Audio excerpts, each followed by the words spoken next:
नमस्कार. देववाणी या यूट्यूब चॅनलवर आपलं स्वागत. आज आपण कर्मणी प्रयोग शिकणार आहोत. कर्मणी प्रयोग माहीत करून घेण्याआधी आपल्याला कर्तरी प्रयोग म्हणजे काय हे माहीत असायला हवं. तर कर्तरी प्रयोग म्हणजे तरी काय वेगळं नाही आहे. तुम्ही 8वीला जे ती तह अंती सी थह थ मी वह मह हे लट लकाराचे परस्मै पदाचे प्रत्यय पाठ केले होते, किंवा ते इथे अंते से इथे द्वे हे आत्मने पदाचे प्रत्यय पाठ केले होते. आणि मग त्याच्यावरून तुम्ही धातू चालवून बघितले होते. समजा ती तह अंती सी थह थ मी वह मह हे लट लकाराचे प्रत्यय परस्मै पदाचे लावल्यानंतर समजा पठ धातू तयार होतोय. पठती, पठतः, पठंती, पठसी, पठसी, पठथः, पठथ,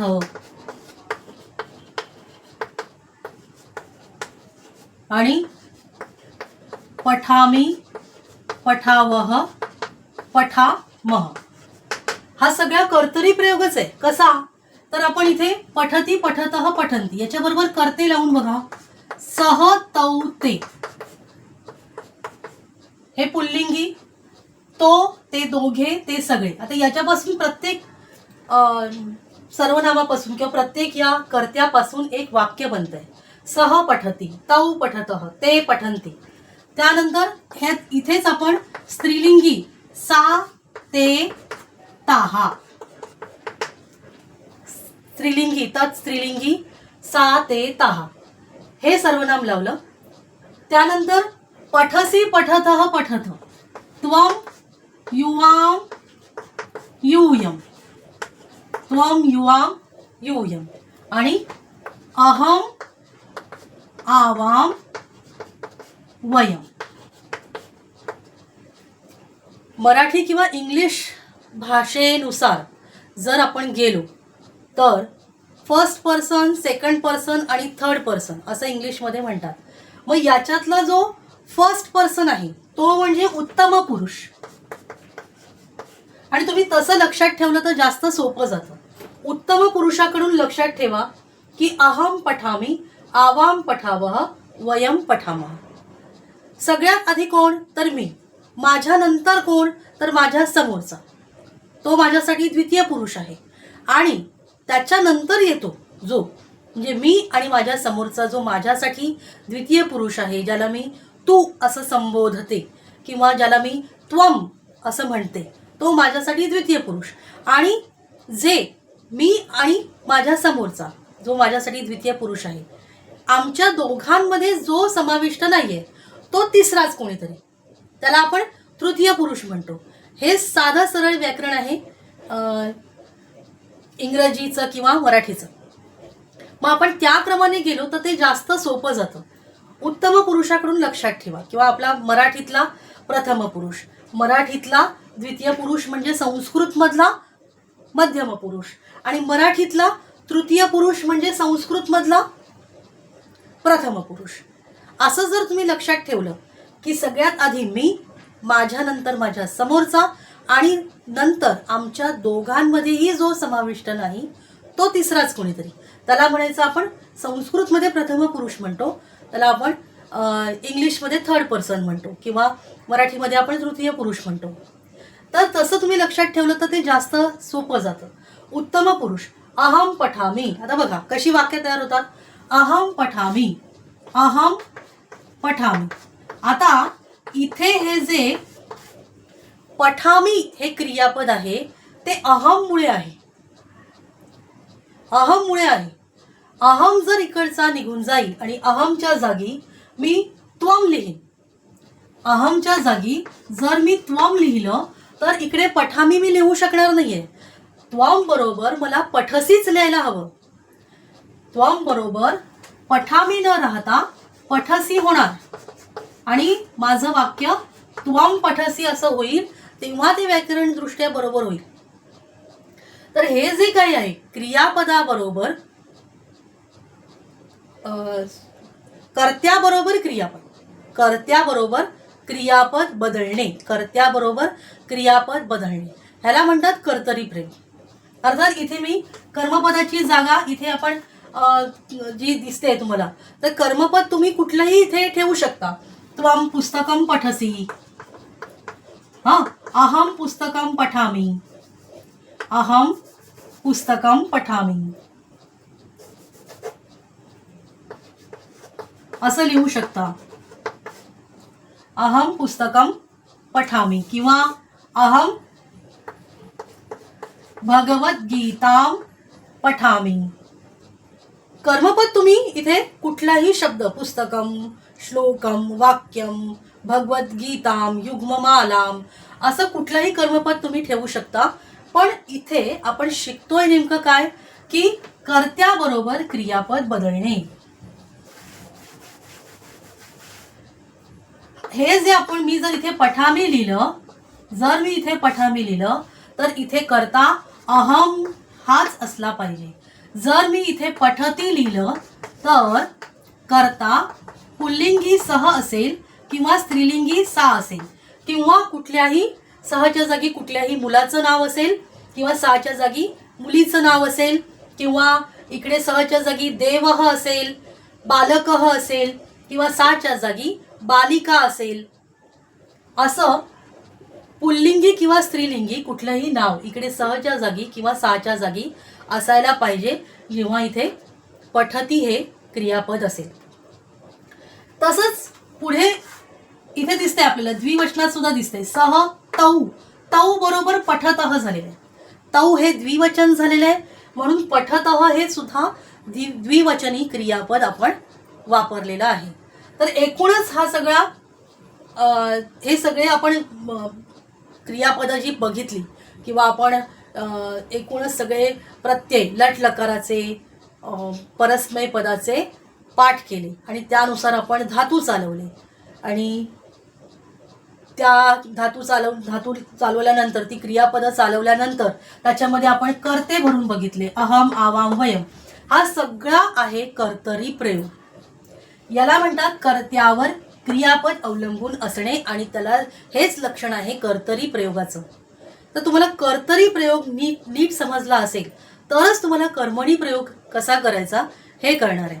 तर आता आपण थेट एखादं वाक्य घेऊया आणि ते बदलायचं कसं कर्मणीमध्ये ते आपण बघूया.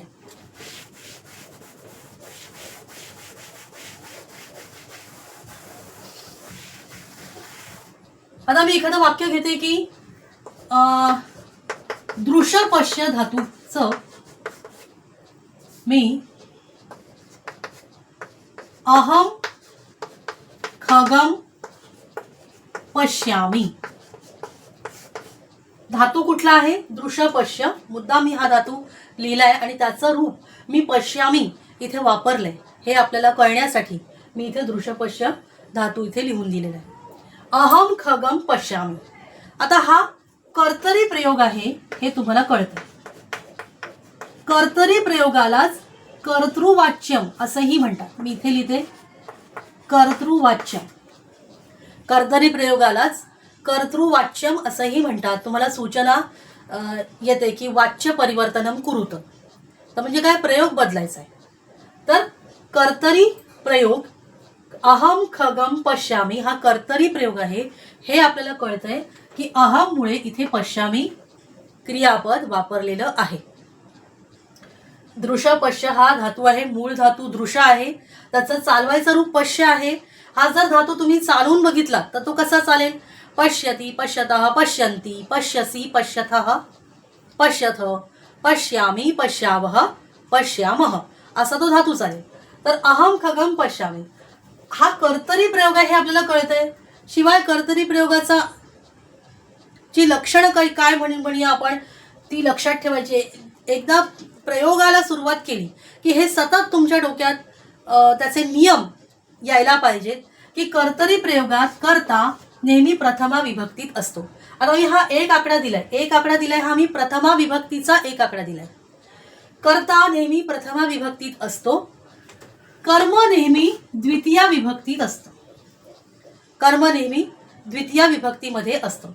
अहम पश्यामी, अहम पश्यामी, कर्ता प्रथमे, कर्म द्वितीये, आणि क्रियापद कर्त्याप्रमाणे, क्रियापद कर्त्याप्रमाणे. एवढं जर तुम्हाला कळलं की पुढे आपण कर्मणी प्रयोग कसा करायचा हे शिकणार. कर्मणी प्रयोग कर्म वाच्य. इथे मी कर्मणी असा शब्द लिहिलाय, इथे मी ते वाक्य बदलून दाखवणार आहे. तर आता कर्मणी प्रयोगाचे, जसं आता कर्तरी प्रयोगाचे नियम मी सांगितले की कर्ता प्रथमे कर्म द्वितीयेत करायचंय, तसंच कर्मणी प्रयोगाचे नियम सुद्धा तुम्हाला लक्षात ठेवायला लागतील. आता एकदा कर्मणी प्रयोग म्हटला की कर्मानुसार क्रियापद बनवायचंय हे तर आलंच. पण नुसतंच कर्मानुसार क्रियापद बनवायचंय, पण ते कसं बनवायचं. काही मुलं मग ते आता जसं कर्त्या अहम बरोबर पश्यामी आपण केलं तसंच काहीसं करायला जातात, तसंच क्रियापद बनवायला जातात. पण कर्मणी प्रयोग बनवताना एक सूत्र आहे, ते सूत्र ते कर्मणी रूप आपल्याला बनवायचं असतं. ते नेमकं काय आहे ते आपण बघूया. की कर्मणी प्रयोगात कर्ता नेहमी तृतीया विभक्ती. आता मी इथे रिकामी जागा ठेवली आहे, इथे 3 आकडा दिलाय. कर्ता तृतीया विभक्ती, इथे लिहिते मी कर्ता तृतीया विभक्ती.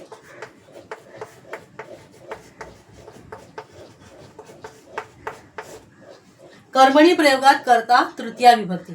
आता हे मी लिहीपर्यंत तुम्ही जर मनातल्या मनात अहमची तृतीया करून ठेवली असेल, तुम्हाला जर अस्मत् सर्वनाम पाठ असेल तर बघा, अस्मत् सर्वनामाची तृतीया विभक्ती ते पण अहम बरोबर तृतीया. अहम हे अस्मत् सर्वनामाचं प्रथमा एकवचन आहे, प्रथमा एकवचन आहे. म्हणजेच इथे तृतीया एकवचनच लिहायला लागेल आपल्याला. मग अहमची तृतीया काय होते, मया. तुम्ही अस्मत् सर्वनाम उघडून बघा, 8वीच्या पुस्तकात हे लिहिलेलं आहे, किंवा मग तुम्हाला आपलं धातुरूपावली पुस्तक हे सगळ्यांना माहिती असेल, त्याच्यात तुम्हाला सगळी नामं सर्वनामं दिसतात, तर तिथेही तुम्ही जाऊन बघू शकता. अस्मत् सर्वनामाचं हे प्रथमा एकवचनाचं रूप आहे अहम, आणि त्याची तृतीया काय होते, मया. मया कर्त्याची तृतीया. मग कर्मणी प्रयोगात कर्म नेहमी प्रथमेत असतं. कर्मणी प्रयोगात कर्म नेहमी प्रथमेत असतं. मग आता खगम ही द्वितीय आपल्याला कळते. खग शब्द हा देवसारखा पुल्लिंगी असल्यामुळे तुम्ही देव शब्दाचा विचार करा. देवः देवौ देवाः प्रथमा, देवम देवम देवौ देवान द्वितीया. मग देवम त्याप्रमाणे खगम हे द्वितीया विभक्तीतलं कर्मपद आहे. आता आपल्याला कर्म प्रथमेत करायचंय. मी इथे 1 आकडा दिला, कर्म प्रथमेत करायचंय. मग सोपं आहे. देवः देवौ देवाः प्रथमा, देवः देवौ देवाः प्रथमा. देवः प्रमाणे इथे खगः असं होईल, खगः. मया खगः. आता इकडे क्रियापद कसं बनवायचं. क्रियापद अर्थात हा कर्मणी प्रयोग आहे, कर्मवाच्यम आहे. म्हणजेच क्रियापद कर्माप्रमाणे असणार. म्हणजे इकडे जो काही खगः शब्द आहे त्याच्यावर अवलंबून आपल्याला क्रियापद बनवायचं आहे. तर नुसताच एवढा विचार नाहीये क्रियापद कर्माप्रमाणे, त्याच्या पुढे जाऊन इथे कर्मणी रूप बनवायचं असतं. आणि कर्मणी रूप बनवण्याचं एक सूत्र आहे. ते सूत्र आपल्याला बघावं लागेल.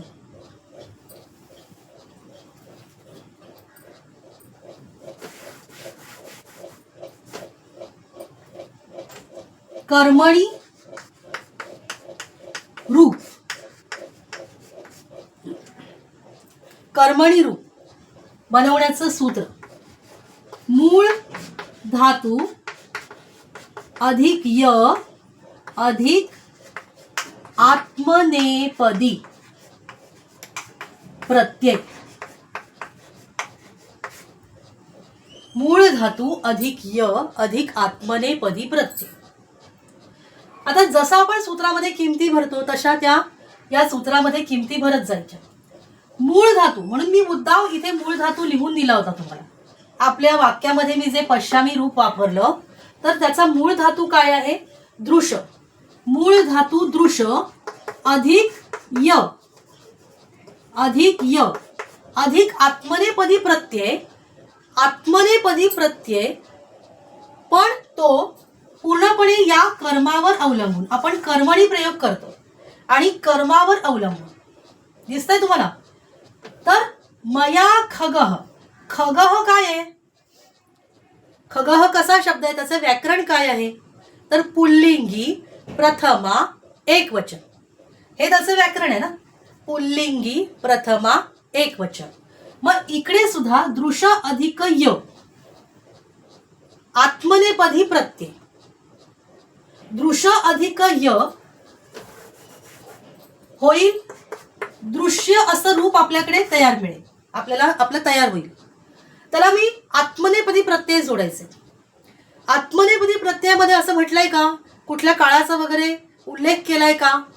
तर तो एक काळाचा वगैरे उल्लेख तिकडे नाही केला. तिथे जरी केला नसला तरी पण तो कशावर अवलंबून आहे? आपल्याला जे दिलेलं वाक्य आहे अहम खगम पश्यामी कुठल्या लकारातलं आहे? लट लकारातलं आहे, म्हणजे वर्तमान काळातलं आहे. म्हणजे आत्मनेपदी प्रत्यय सुद्धा आपल्याला आत्मनेपदाचे वर्तमान काळाचे प्रत्यय लावायचे. एक. आणि दुसरं म्हणजे इकडे वचन कुठलं वापरायचं?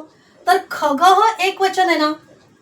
म्हणजेच एक वचनातला आपल्याला तो प्रत्यय लावावा लागेल. खगः पुल्लिंगी प्रथमा एक वचन हे एक. आणि खगः कसा शब्द आहे? थर्ड पर्सन तृतीय पुरुषातला शब्द आहे तो. खगःची जागा कुठे? किंवा खगः अहम आवाम वयम किंवा त्वम युवाम यूयम याच्या जागी बसू शकणार आहे का? म्हणजे उत्तम पुरुष किंवा मध्यम पुरुषात बसू शकणार आहे का? नाही. तर खगः शब्द प्रथम पुरुषात बसू शकणार आहे. बरोबर? त्यामुळे खगः हा शब्द तृतीय पुरुष एकवचनी आहे. बघा, खगः हा शब्द तृतीय पुरुष एकवचनी आहे आणि तो पुल्लिंगी आहे. प्रथमा एकवचन. हे सगळं खगः शब्दाचं व्याकरण आहे. तर आपल्याला फक्त महत्वाचं काय आहे की खगः हा शब्द एकवचनी आहे. एकवचनी आहे. म्हणजे आत्मनेपदाचे प्रत्यय आठवा. ते इथे अंते, से इथे द्वे, ई वहे महे. खगः हा शब्द एकवचनी आहे आणि third person singular number. Third person तृतीय पुरुष एकवचन, प्रथम पुरुष एकवचन. संस्कृत मधला आपला प्रथम पुरुष एकवचन, इंग्लिश मधलं थर्ड पर्सन सिंग्युलर नंबर असा हा शब्द आहे. लक्षात येत आहे? मी मुद्दाम ते पुन्हा सांगते की तृतीय पुरुष एकवचन. तृतीय पुरुष एकवचन कुठला? मराठीतला किंवा इंग्लिश मधला तृतीय पुरुष एकवचन. संस्कृत मधला प्रथम पुरुष एकवचनात हा शब्द बसण्यासारखा आहे खगः. मग आत्मनेपदातला प्रथम पुरुष एकवचनातला. समजतंय का? आत्मनेपदातला प्रथम पुरुष एकवचनातला कुठला प्रत्यय इकडे लावू शकतो आपण? ते इथे अंते मधला ते प्रत्यय इथे आपण लावू शकतो. ते इथे अंते मधला ते प्रत्यय आपण इथे लावू शकतो आणि आपलं रूप तयार होईल दृश्यते.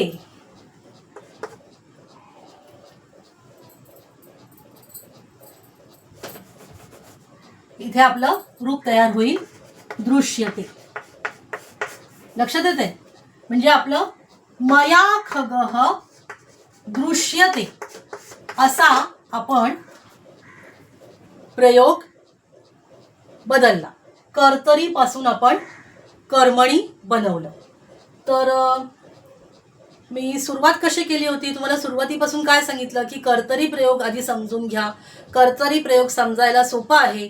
तुम्ही 8वी पासूनचे जे प्रत्यय पाठ करून जी धातू लिहिण्याची प्रॅक्टिस केली लट लकारामध्ये, लंग लकारामध्ये, तो सगळा कर्तरी प्रयोग होता. 8वीला जे काय तुम्हाला शिकवलं गेलं लट लकार लंग लकारातले प्रत्यय आणि त्यापासून धातू बनवणं, त्याच्यामध्ये कर्ते लावणं, तो सगळा कर्तरी प्रयोग होता. मग त्याच्यातलंच आपण एक वाक्य घेतलं, अहम खगम पश्यामी. अहम खगम पश्यामी हे वाक्य घेतलं आणि मग आपण कर्तरी प्रयोगाचे नियम बघितले की कर्ता प्रथमे, कर्म द्वितीये, क्रियापद कर्त्या, क्रियापद कर्त्याप्रमाणे, इथे लिहिलंय क्रियापद कर्त्याप्रमाणे. आणि पुढे जाऊन आपण मग कर्मणी प्रयोग बघितला.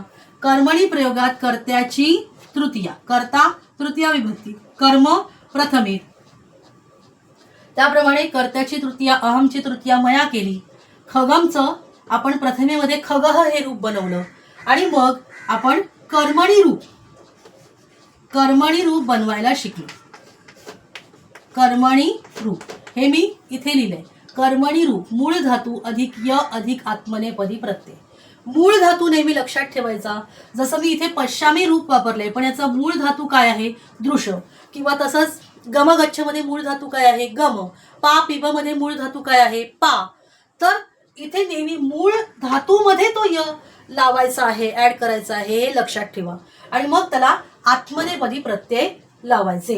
मूळ धातू अधिक य अधिक आत्मनेपदी प्रत्यय. आत्मनेपदी प्रत्यय लावताना सुद्धा हा विचार करा की किंवा हे लक्षात ठेवा की तुमच्याकडे असलेला धातू जरी परस्मैपदी असला तरीही कर्मणी रूप बनवताना त्याला आत्मनेपदी प्रत्ययच लावायचे. कळलं? तुमच्याकडे असलेला धातू जरी परस्मैपदी असला तरी कर्मणी रूप बनवताना त्याला आत्मनेपदी प्रत्ययच लावायचे. आलं लक्षात? आणि जरी तो धातू आत्मनेपदाचा असला तरी सुद्धा कर्मणी रूप बनवताना आत्मनेपदी प्रत्ययच लावायचे आहेत. एवढं लक्षात ठेवा. हे कर्मणी रूपाचं सूत्र आपण बघितलं. आणि एकूणच आपण कर्तरीचा कर्मणी मध्ये कसं रूपांतर करायचं, कर्तरीचं कर्मणीमध्ये रूपांतर कसं करायचं हे बघितलं. आणि हे सगळं आपण आज लट लकारात बघितलंय. लट लकार वर्तमान काळात बघितलेलं आहे. काळ कुठला? लट लकार. कारण हे काळ सुद्धा लक्षात ठेवणं गरजेचं आहे. कारण याच्या पुढे आपण जेव्हा असंच एखादं वाक्य लंग लकारात बघणार आहोत तेव्हा लंग लकारात बघून झाल्यानंतर मग पुढे आपल्याला कर्मणी भूतकालवाचकाकडे जाता येईल. येतं लक्षात? तर आत्ता आपण आजच्या लेक्चरमध्ये आपण कर्तरीचं कर्मणीमध्ये कसं रूपांतर करायचं, कर्मणी रूप कसं बनवायचं हे शिकलो. तेही लट लकारात वर्तमान काळात. इथे आपण थांबूया. धन्यवाद.